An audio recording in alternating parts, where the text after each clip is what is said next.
It happens every year, Medicare open enrollment. Also every year, changes. To navigate some of them, we have Dave Miller with us today. So we've covered some changes for next year. I understand more information now has been released, so fill us in. Well, more and more is going to come out as time gets closer to annual enrollment. But right now, the first thing that came out was the deductible for Part D is going up to $590. The good thing is the amount of out-of-pocket max is going down to $2,000, which means they're not going to have to spend as much money throughout the year if they're on a lot of high-dollar drugs. Well, so for people on Medicare, how will they be notified of all this, or when will they be? The last part of September, but I know for a fact in beginning of October, letters will come out from both the companies that they have their drug plan with, as well as Medicare will be sending out a note of how this is going to work, how to sign in, opt in to what they call copay sharing or smoothing, M3P. There's several names for it. It's all kind of confusing. It's not for everyone, but for people who have a lot of high dollar meds, this could be a good way to save money and budget a little easier, although it's going to be a little complicated at first. I bet, well, it's always complicated because it's different. It changes year after year. What about for people that have Part A, but they're still on their employer insurance plan? How does this affect them? Well, as I've talked before, if they do that, their drug plan has to be creditable coverage, meaning equal to or better than what Medicare offers. And right now, I don't know a single Medicare plan a single employer plan that's going to be compatible with what Medicare is offering because, again, once you pay $2,000, you're done. Employer plans don't do that. So right now, there's a big fuss about how that's going to be handled. Are they going to need to get a Part D plan immediately so that they don't have to worry about the penalty?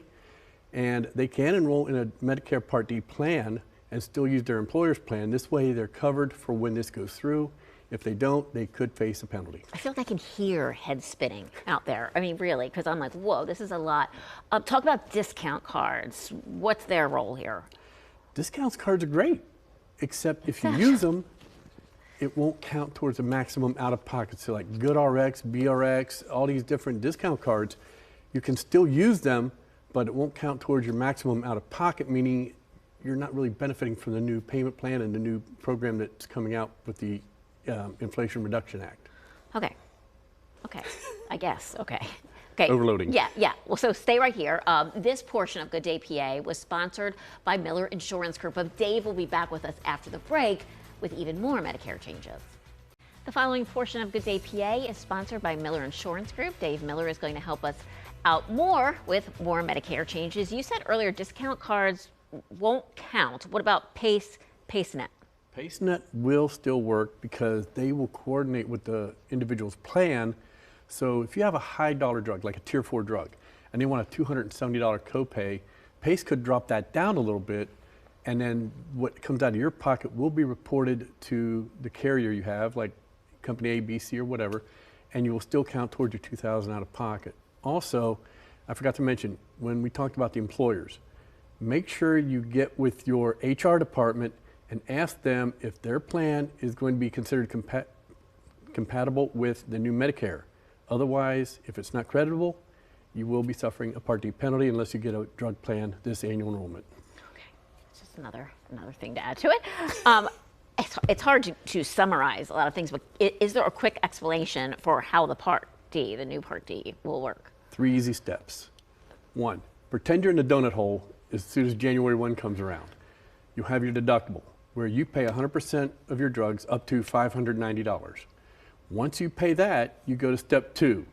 This is where you'll pay for tier 3 anywhere from 20 to 40%, 50%, whatever the companies decide, of the retail cost of the drug. Then tier 4 would be 30 to 50%. Then once you've paid $2,000 out of pocket, you go to step 3 where you pay nothing the rest of the year. And then you'll have monthly payments that will come in. They will bill you monthly on your thing. So if you have like $1,800 worth of drugs that you've paid for, they'll take that, divide that by the number of months remaining in the year, and that will be your payment. And then, unfortunately, it means a balloon payment in December, so goodbye Christmas. Oh, that's encouraging. Thank you so much. That $2,000 mark, how do you know when you reach that? 2 ways. The companies will be tracking it, but you need to track it because this is a whole logistic nightmare for every single company out there that handles drug plans for Medicare, whether it's Medicare Advantage or standalone. I suggest every time you write a check, put it down in a separate ledger, make a spreadsheet, and verify everything that comes down from the company. So you'll get your bill every month from the company. It'll say, this was what you got, this is how much we paid, what you paid, this is your balance till you don't have to pay anymore. Track it. And don't pay the minimum payment, always pay more. So you don't have a big balloon payment in December. You know, it's a lot to wrap your head around in these like 2 quick segments today. So talk about your podcast. Will this be on your podcast? I'm going to have on my podcast, have a great interview with Greg Biesecker from one of the companies I represent. 3-parter. It's been going crazy. I'll have it on my, it'll also be, us on here will be there for people that missed the show. And I'll be doing a summary with our segments today to help people try and understand this better. I'm doing educational events in Mechanicsburg, Mount Joy, and a few other places, so people are welcome to come to those. And I'm trying to help people learn so they don't make mistakes, and this is as smooth as possible, and help them to understand the changes as best I can. Very good. Thanks, Dave. My Thanks pleasure. a lot. The previous portion of Good Day PA was sponsored by Miller Insurance Group.